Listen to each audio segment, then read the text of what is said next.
Good morning, everyone. Welcome to American Scousers Morning Coffee or Tea with American Scouser on a Thursday morning, which I don't know. I have no idea why, but it really feels like a Friday morning. But it is a Thursday morning. You know how I know? Well, for one, Anan is not here doing his crappy accents. And for two, Daffy is in the house because if it was Friday, Reckless Mugs would be out because Anan would be here. So welcome to the show. Good morning, Cersei. As we gather around over here, let's see where we're at. Probably going to spend this morning. Not a lot of news coming out. We'll talk about Darwin Nunez, unfortunately, because we kind of have to. I guess that's the only news, really. But we'll talk a little bit about yesterday's game. I don't know. Yeah, I mean, I should have got the Grumpy mug out. And you know what the weird thing is? Like, I normally we do a post match, right?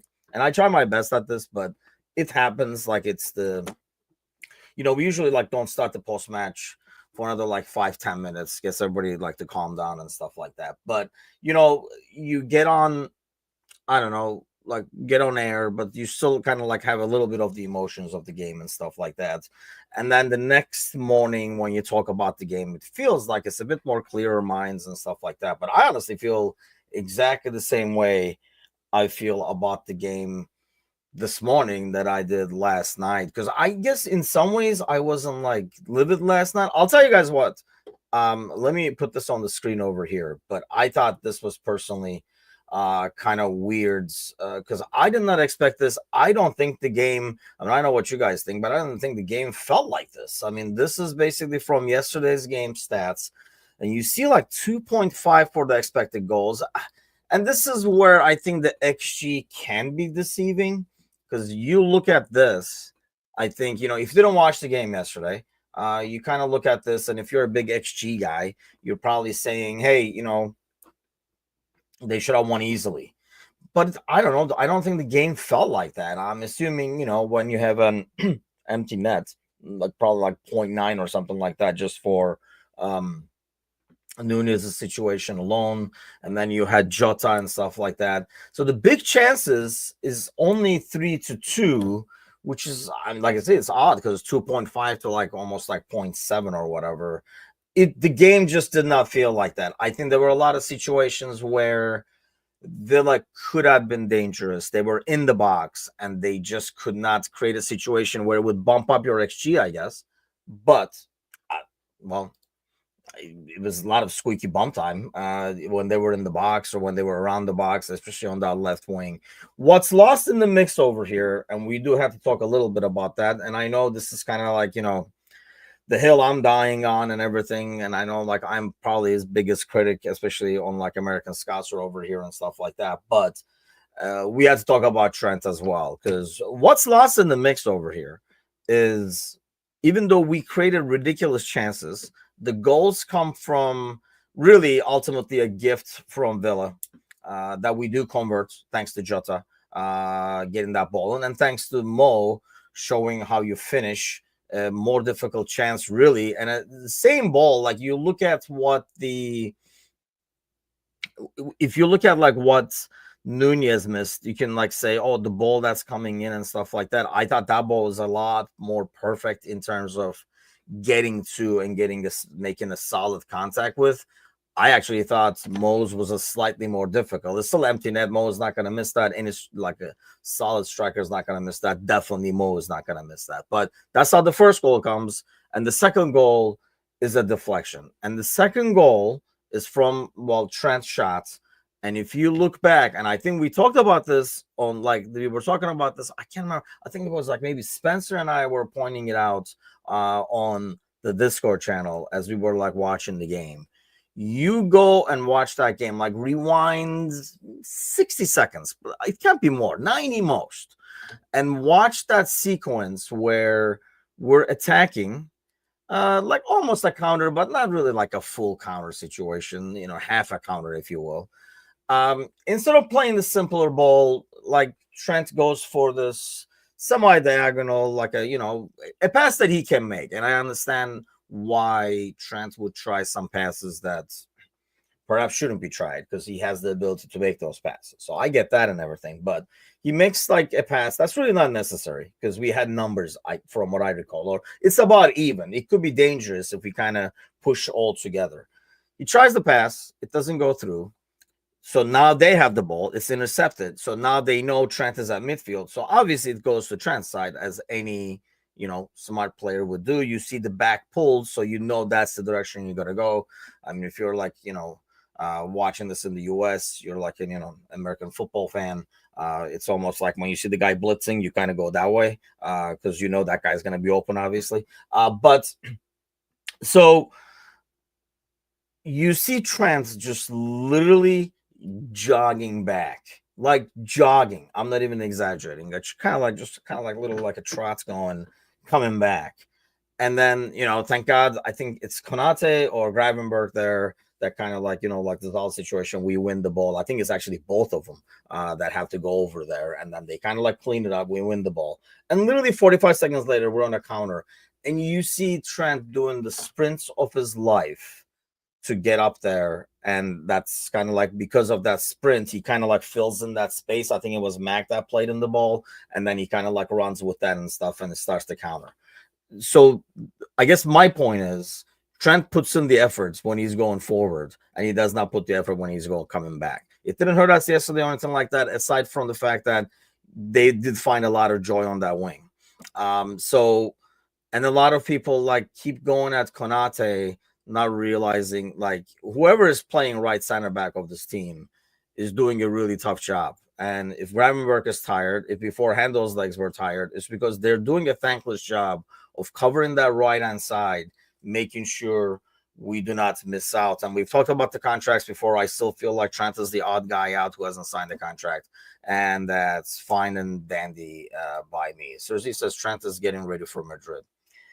It could be. I mean, I don't know. Like, I don't want to get on him and like treat him like he's not putting. This is him. Like, it's not like he has like, oh, up here he's gone. Like he's gonna go to Madrid anyway, so he doesn't care. No, like this is him, and that's what my problem with him is. I guess like as a player, this is him. This is his effort and dedication to defending. And then you can go on all the interviews you want. And like nobody will talk about this, right? Everybody's gonna talk about Nunez today. Everybody's gonna harp on him. But you can like go on interviews and say, "Oh, I'm gonna win the Ballon d'Or as like a right back. That's his ultimate dream." Blah blah blah. But then like you can't. That's not how you play. But this is him. It's not like he's changed. This is him. That is a Madrid fullback, maybe. Like I watch. Obviously, with the Champions League, and there was a game when Arda Güler was playing, so I was like, oh, let me turn it on. Normally, I don't watch a lot of La Liga, but actually, you know what it was? They were playing Atletico Madrid, and I kind of figured it would be a good game. That's the only reason I tuned in. It was a good game, to be honest. Yeah, Lucas Vasquez is like that. That guy's like gets lost everywhere. Like loses his guy in the back, has no idea that. I was like, oh yeah, Trent will fit like a glove in here because that Lucas Vasquez is basically Trent with worse passing. So yeah, I can see why Real would consider that an upgrade because that guy can defend. I mean, mind you, Carvajal is kind of like their starting right back. But I mean, at his age, we were kind of like, I mean, he's one of those like wonder dudes, right? Like playing ridiculous levels at his age. But I don't know, coming back from an injury, that's going to happen again. But yeah, I just wanted to bring that up because I don't think anybody will talk about that. But they should. That should be a thing. We should not just harp on like one guy and kind of like look at the team performance as well. Having said that, the whole Nunez experiment, there's the tweet coming out of him today, and there's like the translation. I'll just throw it on the screen for those who are fluent in whatever that is, Portuguese, I assume, right? But I mean, ultimately, and he's right, and that's the thing. I mean, he is right in what he's saying. Ultimately, I mean, roughly translated that he wasn't the best 3 weeks ago. He's not the best now. I mean, he's not the worst now. He wasn't the best 3 weeks ago. We move on, kind of a thing. But you could see yesterday. I mean, I do feel for him because I think like he wants to do well or anything. Like it's not like I saw some comments I think online under this along with like even our Discord and stuff like that. I don't think it's him like, oh, he didn't get his contract and stuff. I think that's bullshit. I think that's we're kicking a guy while he's down. I think it's just this is him. Like nothing has changed, and that's probably what he's saying. Like this is the same guy that was here 3 weeks ago, 3 months ago, sadly, almost freaking 3 years ago. It's the same dude, same issues, same wonder moments. You know, one thing that I do see change though, in the last two games, especially where I literally lost my mind in the Wolves game. And yesterday I lost my mind again because I thought it would be different. Yeah, I mean, the work rates before and after has been horrific the last two games. We were jokingly talking about this in the panel show on Tuesday night about how the US team should be just like, a bunch of dudes like, this country produces like physical phenoms like LeBron and stuff like that. We should just find a bunch of dudes like that and try them out, like a really physical, make it a physical game kind of a deal. That's what it looked like. You took like a small forward or something like that from an NBA team. He's like, dude, you got a great vertical. You're tall, you're strong, you're fast. Let's make you number 9. And that's what it literally looks like the last two games. A guy who doesn't know where he should be, who he should press, what angle he should come in, when he's pressing, which pass he is blocking. Pressing is just not running. Like people see this dude running, and he hasn't even done that. Like yesterday, I don't even like remember him like sprinting pressing or anything like that either. He used to do sprinting pressing, but it was always at the wrong angle. So it was really like a worthless press half the time because the pass is still going to where it should go.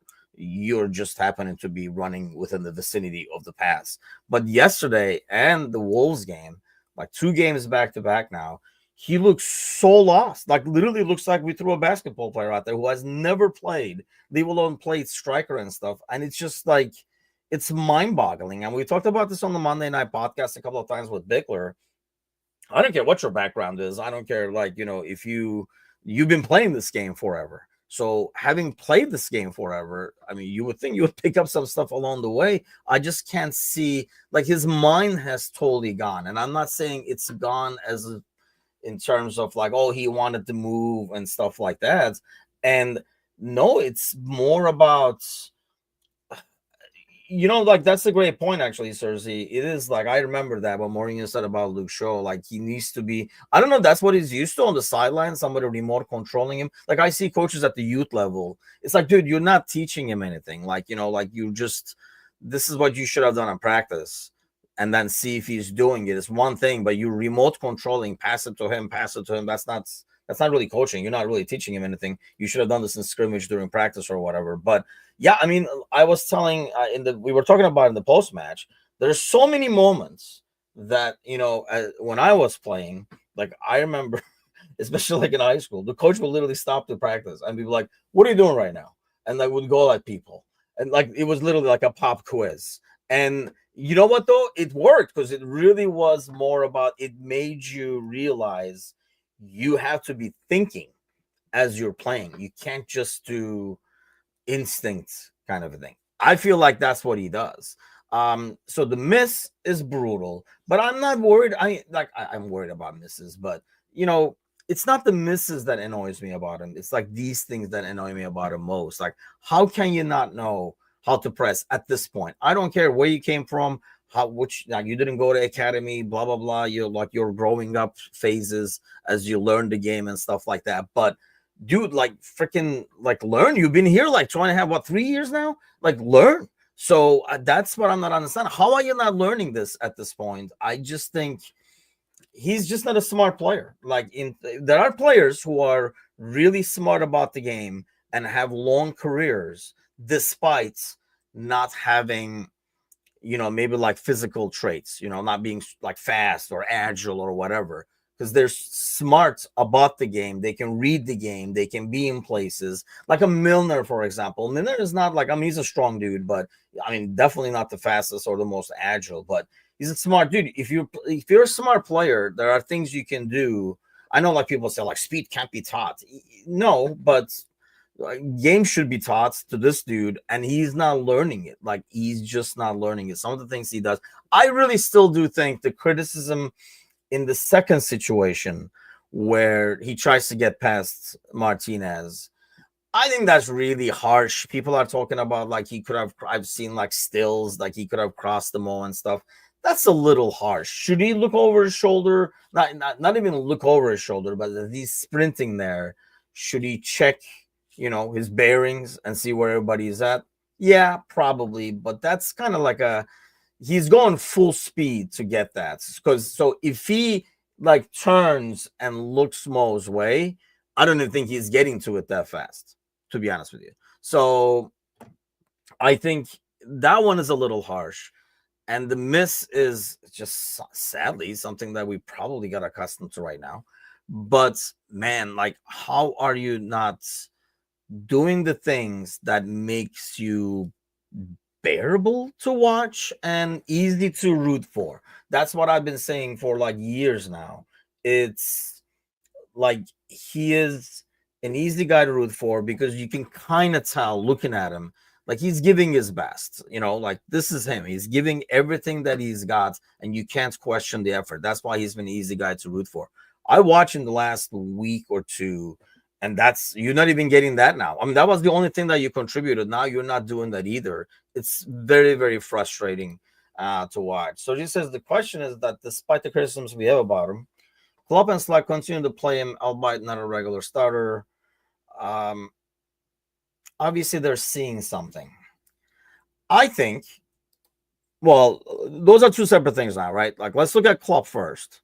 In Klopp's deal, I think, and I was reading this week, like, different things about it, they knew instantly and stuff like that. But it's hard to admit you're wrong, right? Especially when it's such an expensive move. And it was a big move at the time.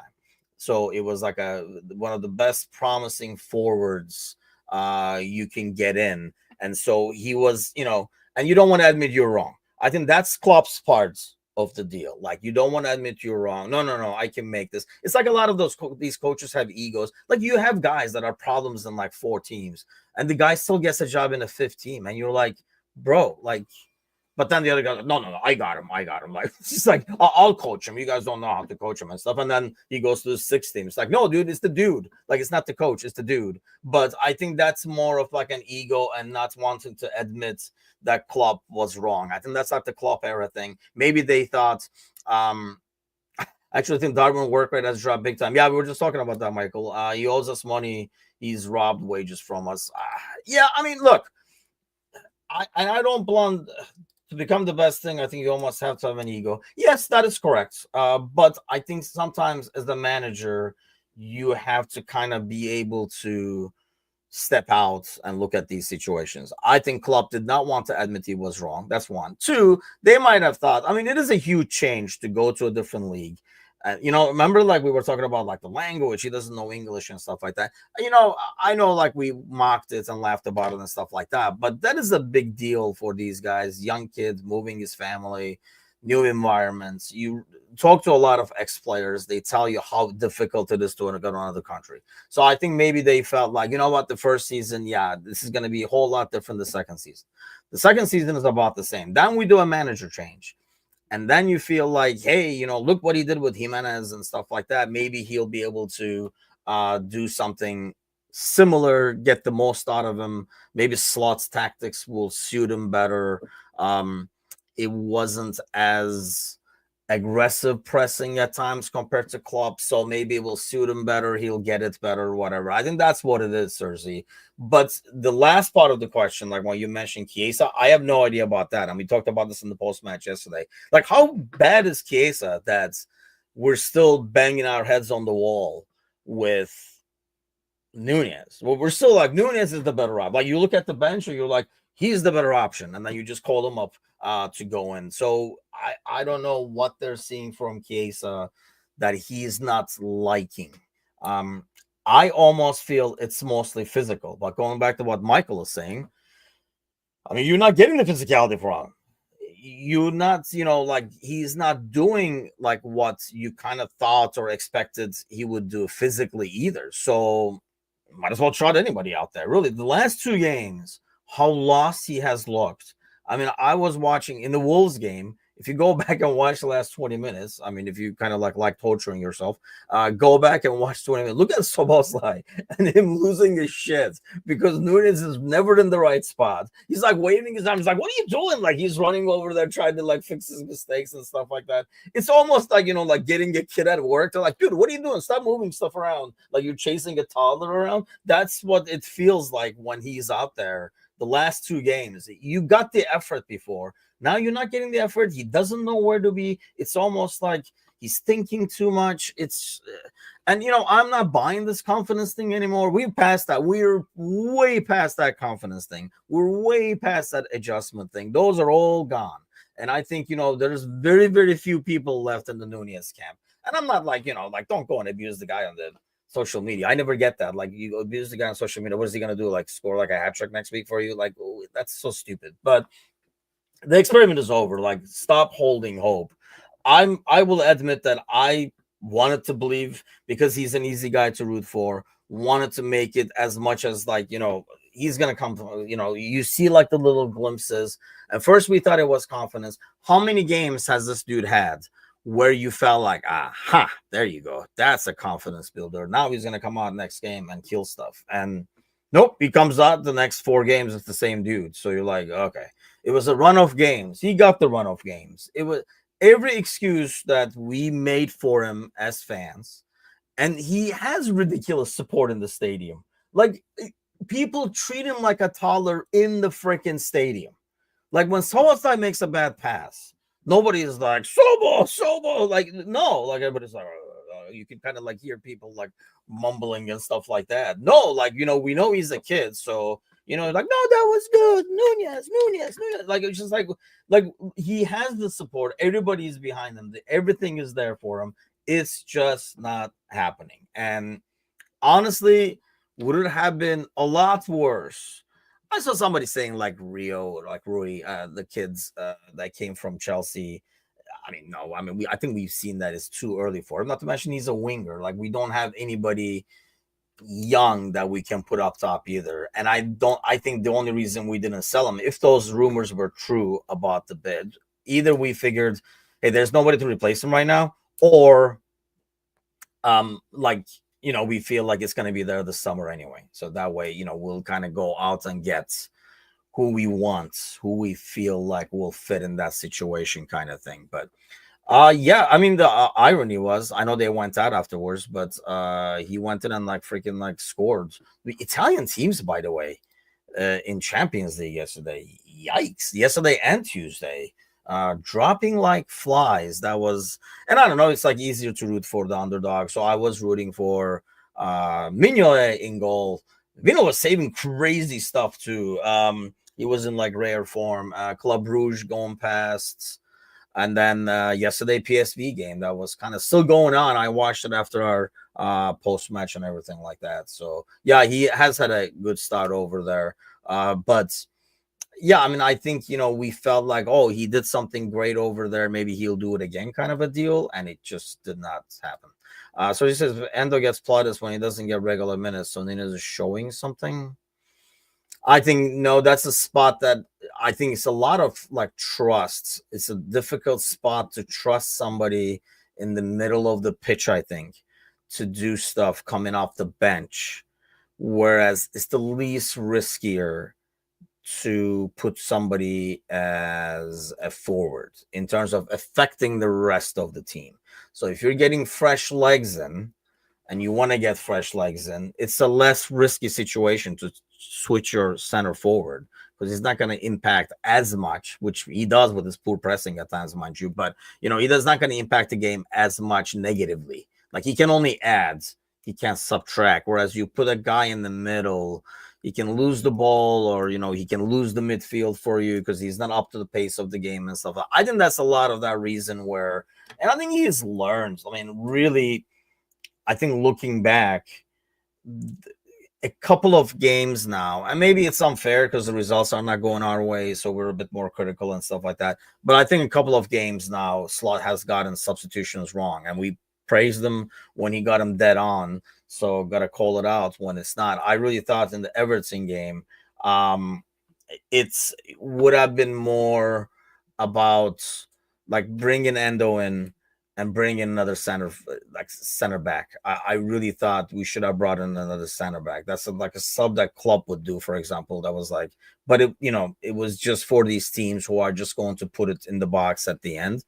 And yesterday, I thought Diaz should have been the option before Nunez to come in, because you kind of saw, and the timing of the subs were bad. I understand the Trent's coming off it, but it was like, well, he just scored and stuff. But I covered that earlier about like Trent's, because you could see 90 seconds ago when the decision was made to get him out, it was because he was literally just jogging back, like literally jogging back, barely jogging. It's one of those like when you're crossing the street and you don't want to walk. People walk.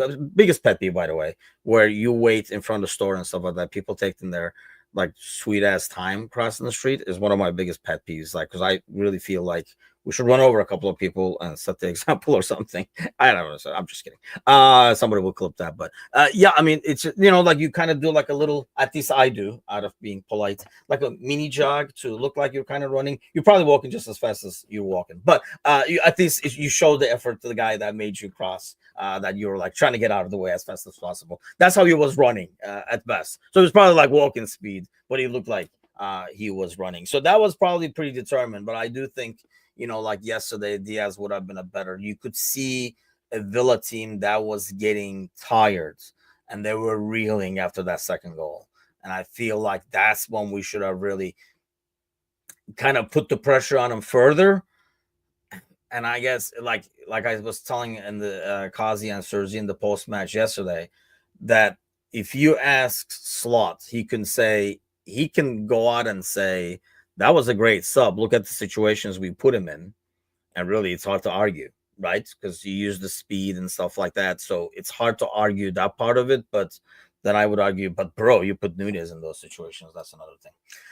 We're all hoping to be wrong with them, but it's almost not. People want to coddle them more because of a kind of.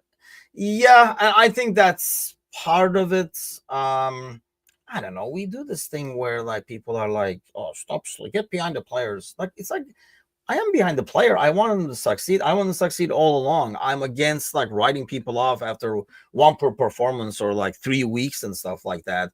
But you give a guy multiple chances and you look at specific things. And I like I say, I've been saying this and I've been very consistent with this over the last few years with this dude. Like it's not even the misses that worry me about him. I worry about, like some of the other stuff he does that makes you think like, what are you doing, dude? Like, what are you even thinking? Like I say, like it's a lot of moments. Like it would be a scrimmage in practice. The coach would stop and be like, "What are you doing right now? Like, who are you pressing? Who are you covering?"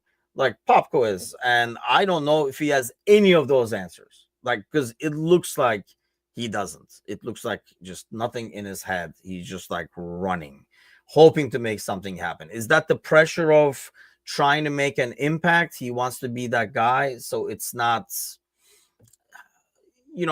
Maybe like he doesn't think as clearly because he's, but the running would have been there, the pressing would have been there. Michael was saying it earlier in the comments too. It's just not there. Like the efforts is just not there anymore. So I don't know, man. The thing that scares me about Isak is his injury record as well. And we'll get him and he'll be injured all the time. So I mean, people say that about Jota, so now you're gonna have Isak and Jota or something like that. And I was reading something, like people were talking about WhatsApp, because whenever obviously we lose points, people lose their shits and everybody's sold. So they were like, they were talking about like, aside from Mo and Gakpo, everybody should, you're not turning over freaking like 80% of your front line. So some of these guys will stay. I don't think we're doing that. So but Nunez, if he's gonna bring you money going to Saudi, I know Diaz can get you money if Barcelona and them have money. But still, like it's a matter of like you can get behind a player and support a player, but still call certain things out. You can teach that, or you can't teach that. I think you can't teach that personally. Not after this. And he's a young guy, but he's not that young. And he's played a lot of football. And I guess, like, Michael, here's what I agree with. And that's what I think Klopp and Slot thought. Like, we can teach him that stuff. Like, he's so raw talent, and we teach him this, and he's the best striker of all time. he's not learning it. So you have to have the potential. So you didn't mean Kendall. Yeah, I mean, you have to have the potential to be able to learn that stuff. And I just don't think the kid does. Like, really, I don't. I mean, I say he's a kid. He's not that young. To me, he's a kid, but sadly, it could be my kid's age. Yeah, that's depressing. Aaron says it's not just individual errors that cost us, but four Manning couldn't imagine himself by.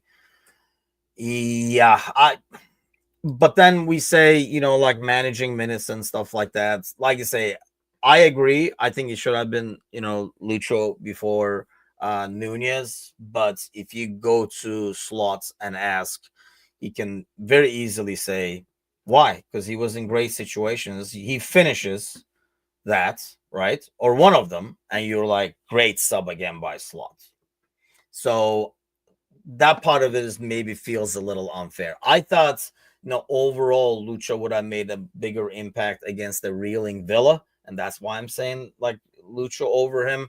But Slot can easily say he finishes that, and you're making me a best manager of all time again. And that's what Nunes is talking about in this tweet too. Like he was not every time he does this, people are like, yes, there he is. He's here. Like, no, he's not. He's never going to be here. This is what you're going to get. You're going to get an inconsistent guy. What you're not getting, and, I thought I was the only one, but Michael notices too clearly that you're not even getting the effort anymore, like, which is really, really scary.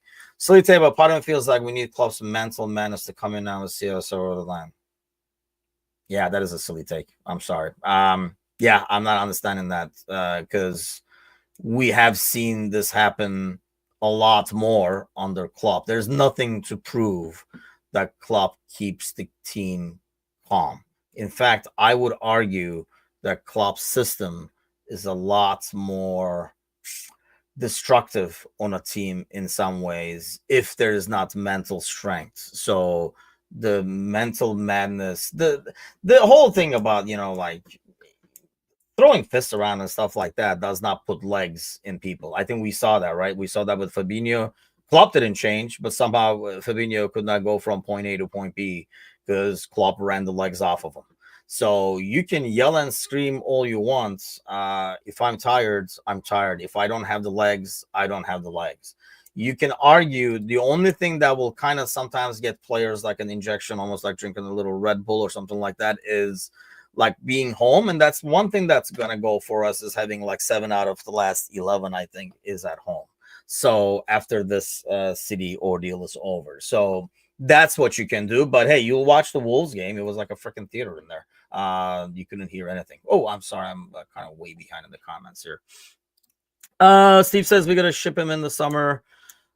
I think so. I mean, the Saudis will take him and he'll do well over there. I think he'll do well in another league. I don't think he's technical enough. And honestly, I think he will do good at a team that is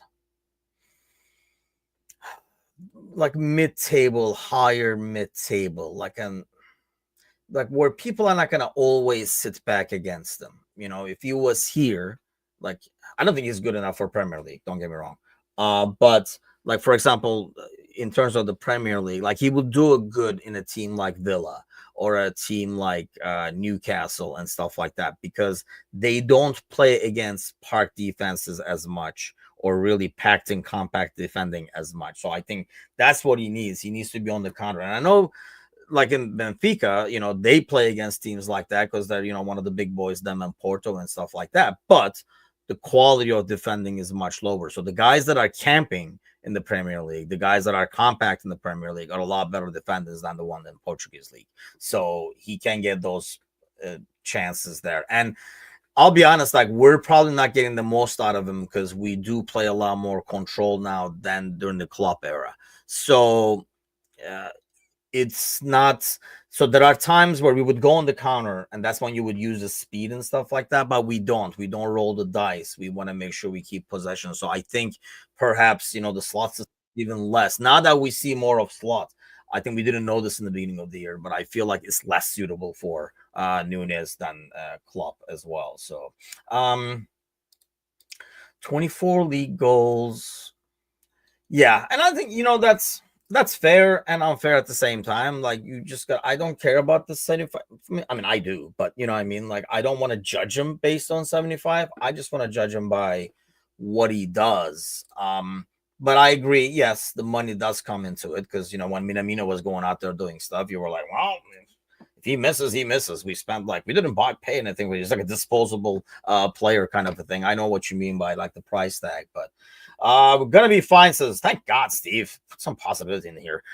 Make sure we get a point away was all we needed. Not really. I really wanted the 3. They are difficult fixtures. At least you're not losing points. Like if you lost point to Wolves at home, that would be a lot more concerning. So I do agree with that. But I think now you do have to beat City. I know like Kazi was talking about 5 out of these 3. That would make me very uncomfortable.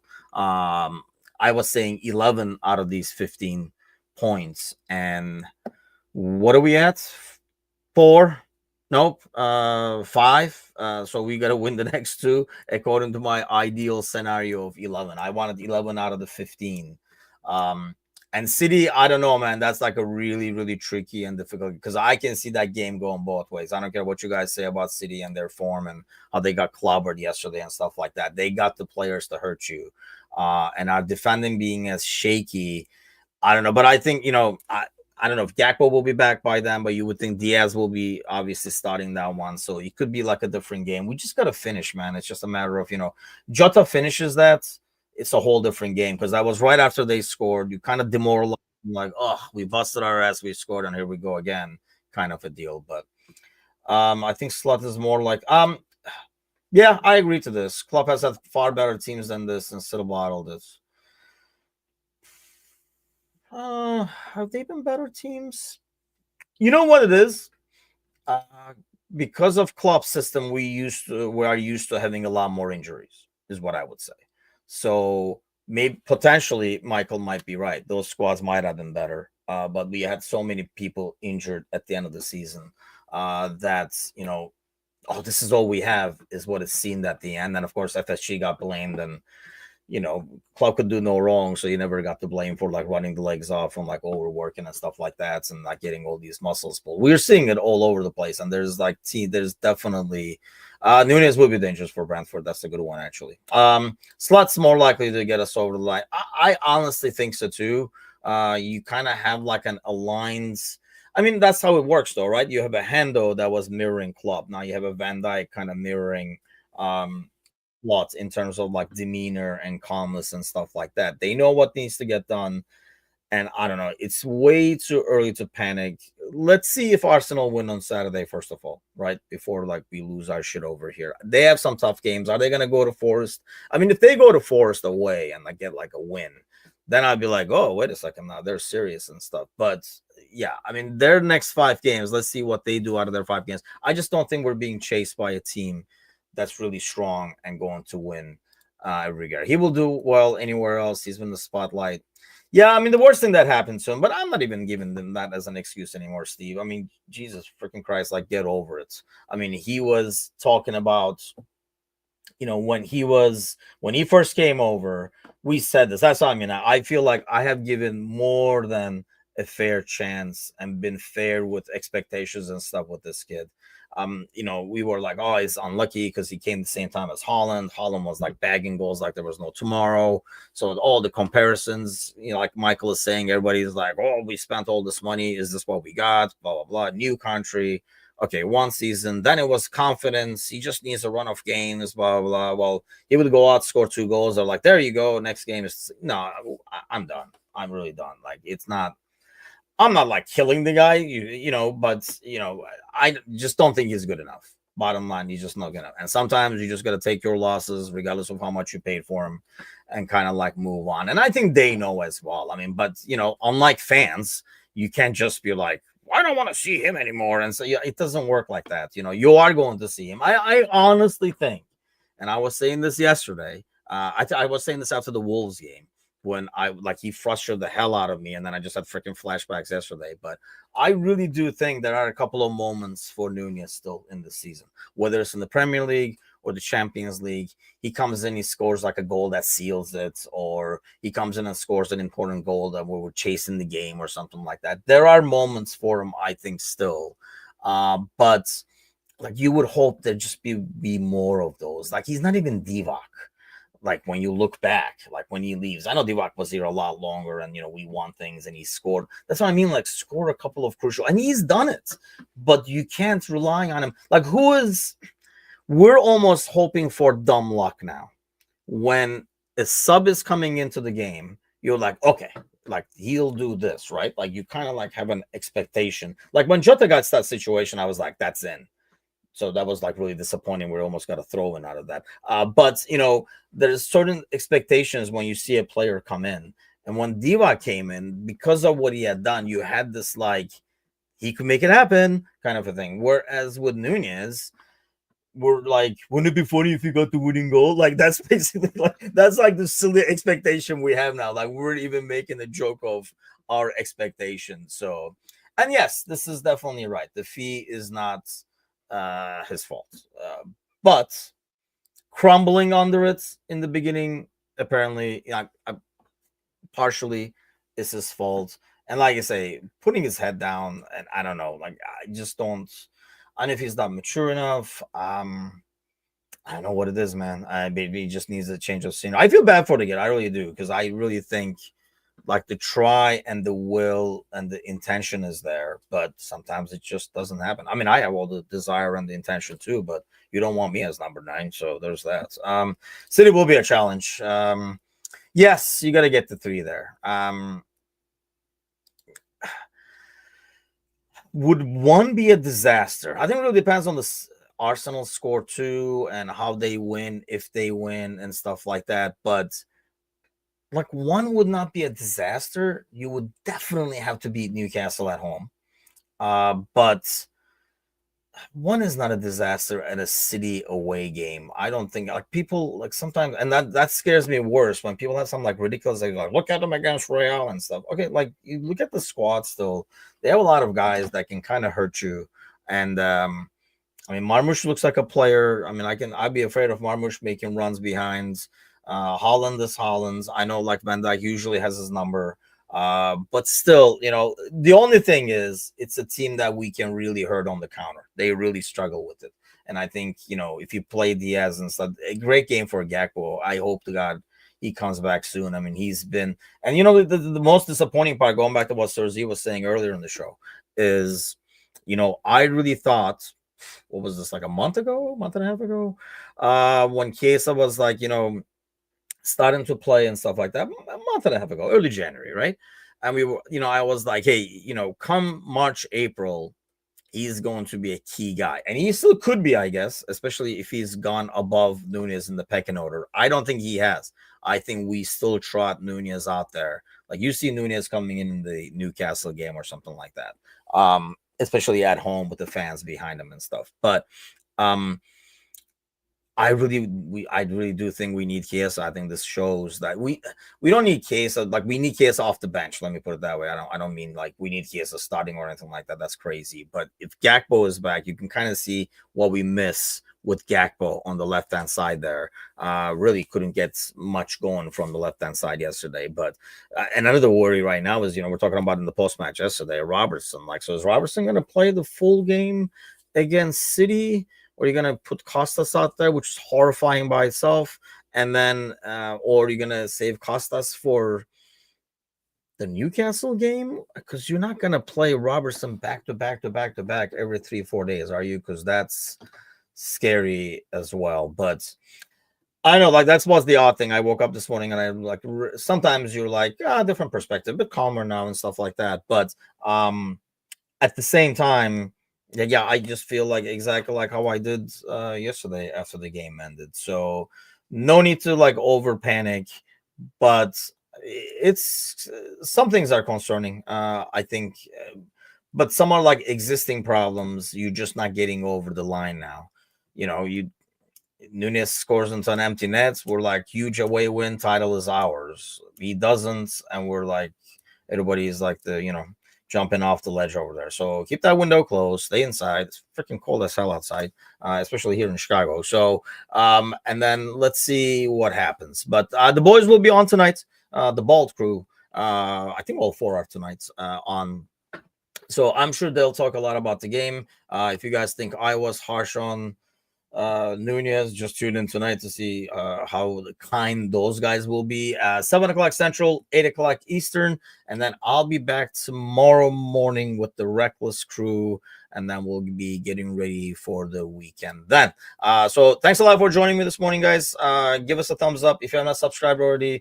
Hit that subscribe, and like I always say, go grab a friend by the ear and say you should watch these guys, because they should watch this.